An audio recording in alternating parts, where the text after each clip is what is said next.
Welcome back to Terrible at Fishing. Well, today I thought we would cover one of the best reels that are out on the market. Also, a lot of people are afraid of them.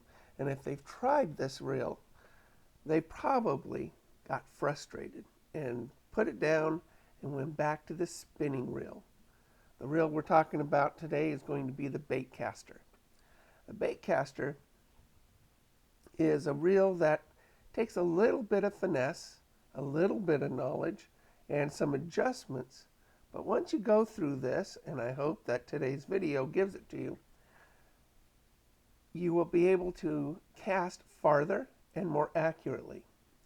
All right, I'm going to put this down. I have to focus it because it's not autofocus. All right, now we're going to focus. All righty now. There you go. That ain't it. I got to put my glasses on. All right, yeah, you're focused. All right. So, the baitcaster, what makes it different in a lot of ways, but what makes it more fun to use is that it's a one-handed thing, one-handed cast. So this one right here, all I got to do is run my fingers around and then press this button to release the spool, and then I can throw it. Now, with a spinning reel, you got to use two hands, and that's awkward. And it doesn't allow you for a real accurate cast. So if you're shooting for something underneath a tree, underneath a dock, anywhere that requires, you know that there's a fish there, the baitcaster allows you to get there. The baitcaster is mounted on what's called a bait casting rod. So the very first thing that you'll see on a bait casting rod is right there. We call that a trigger, or whatever you want to call it. But when you grab it, my pinky goes here, while the rest of my hand cups. There you go, cups the reel. This reel is very small and a lower profile. If you noticed that this piece, part of the reel's housing, goes below the actual reel itself. All right, so now we're going to talk about what really is different about this and a spinning reel and why it causes frustration. A baitcaster's spool spins. I know. Why is it called a baitcaster? Why is the other one called a spinning reel? Well, the spinning reel, all it does, this is stationary, and it just takes the line off, the stationary spool. So because this spins, a lot of people have a hard time controlling its momentum. So as you throw your bait, it's going to spin, and it'll spin at the rate of the bait. As the bait slows down or hits the water, this needs to have a braking system. All right, ignore the clock. Really, we call the clock Bob, and Bob is loud. Enjoy the music, my background music. All right, you can fast forward about now, and we're just rocking out to Bob.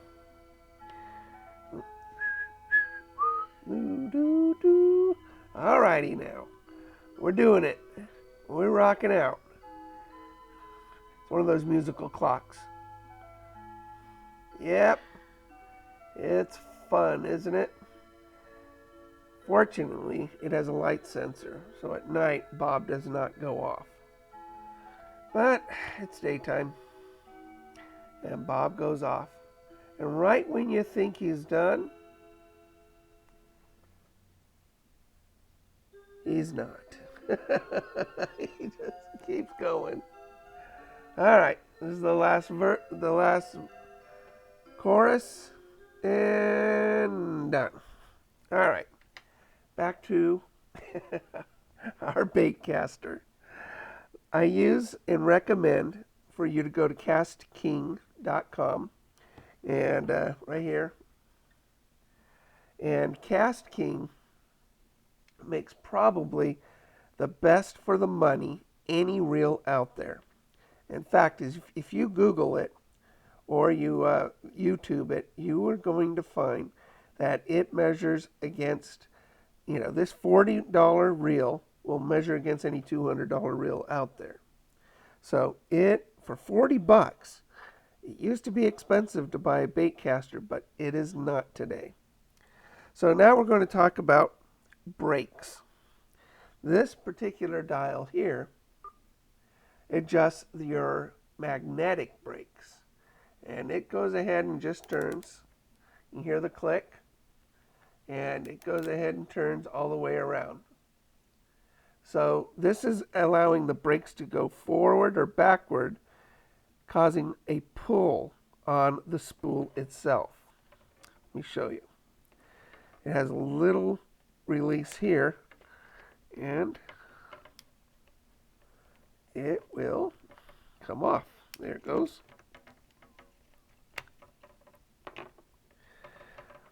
So right there are the magnets. This one's got 5 magnets, and it will go ahead and go in and out, causing this spool to slow down.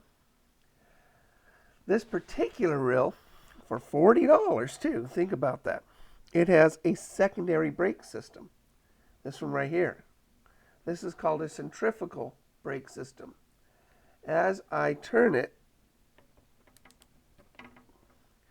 little itty bitty brakes come out, pins come out, 6 of them. And those will actually slow down the housing of the spool itself. So you've got 2 different brake systems on here. Let's see if I can turn this all the way up. I think that's all the way up, yep. And you can see those little pins. You can see a pin right there coming out. And those actually cause a brake, a slowing down of the spool. As the bait heads towards its arc, slows down and into the water. And that's what this does. Do these properly, and you've got yourself a backlash-free reel. All right, let me put that back on. I also recommend that you put a heavier string on there. So I've got a braid on here, and this is a 15-pound. This is about as light as I would recommend you to put on it. 15-pound is still, very strong, really strong. But if you go a 20-pound, you'll actually help to reduce backlash because the string's heavier.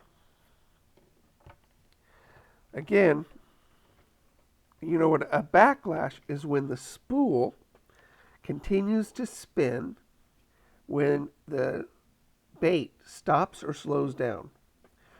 And that causes your fishing line to rise and then tangle up.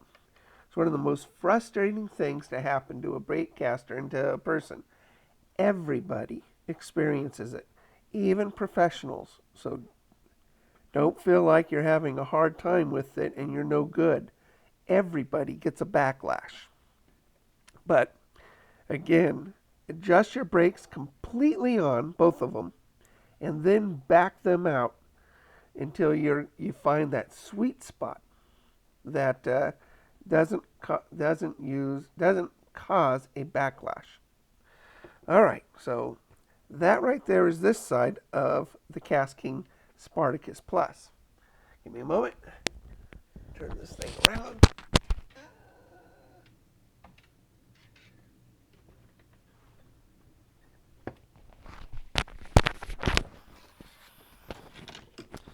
All right, put my microphone back on.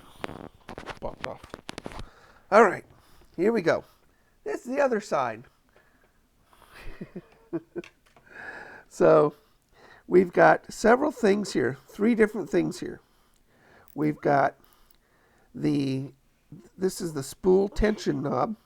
This is our drag, and this, of course, is our handles that help us, operate the reel.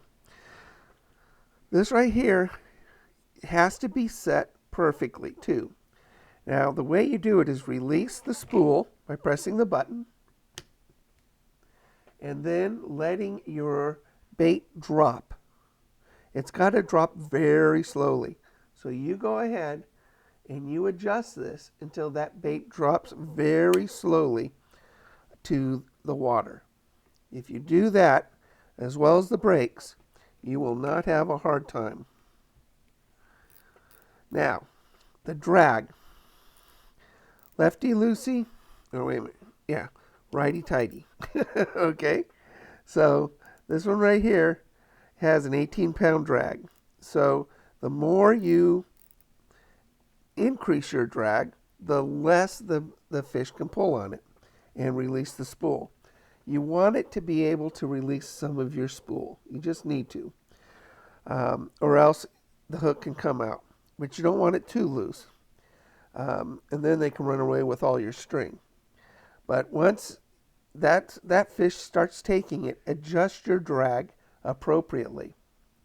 Sometimes the fish will swim to you, and you have to really keep up with it. In order to catch a fish, there can't be any slack between you and the fish. So that's why you want a reel that has a good ratio to it. For every turn this handle does, the spool needs to spin quicker.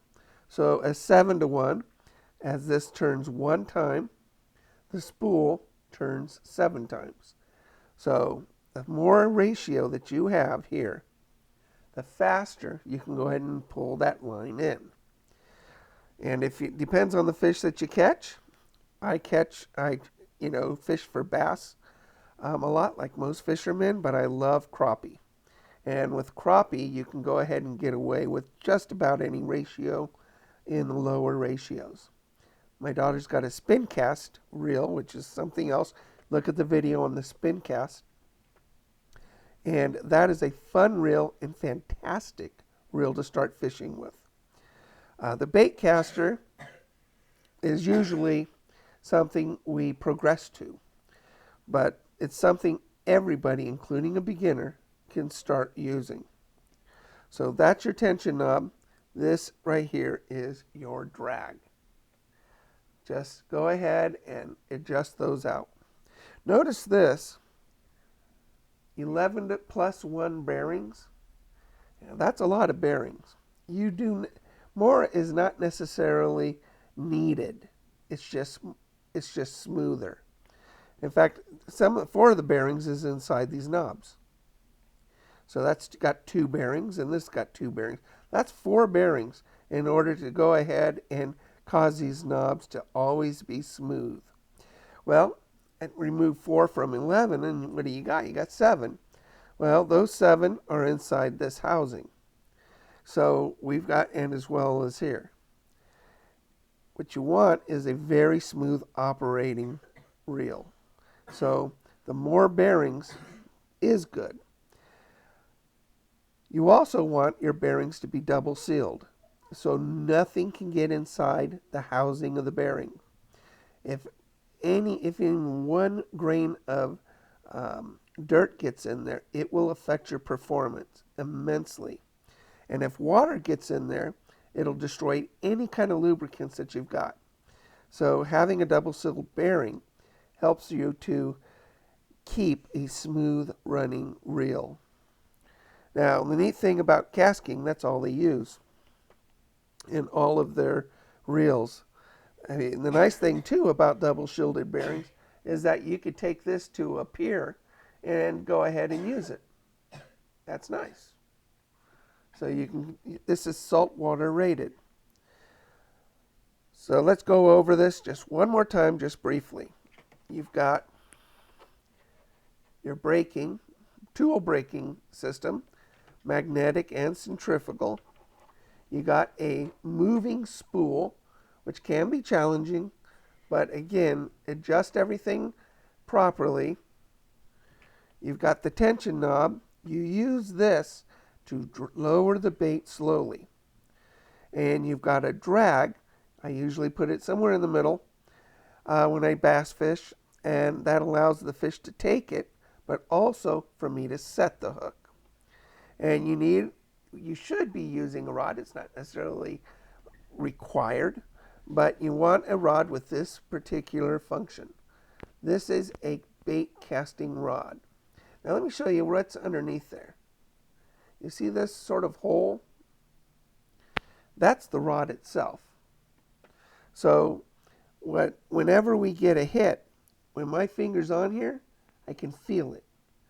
And that is an important part of a bait casting rod. An exposed rod right underneath here. So when you feel that little bit of tug, you could set it. This particular rod also has a gap between the cork. Now, cork is an acceptable handle. Even when wet, it still gives you a very good grip. It never gets slippery. But having this gap here, with my other hand, if I've got it here, I also can feel the tug on the line. That's really good. So you can shop for a reel and a rod at castking.com. Look at the Para G2. The Para G2 is a fantastic all-around rod. That's not what this one is. I'm terrible at fishing, so my wife says, can't buy another rod. Not yet. So look at the Para G2 with the Spartacus Plus, and you know, what are you out? $80 for a setup, and a setup that will be, well, it can go ahead and compare to, $300 or $400 setups, and you'll absolutely love it. To get into fishing, they also have, Casking makes a spin cast reel, a trolling reel, a lot of spinning reels, and rods for all of them. My best and favorite bait to use, probably the best looking bait on the market, is going to be Sixth Sense.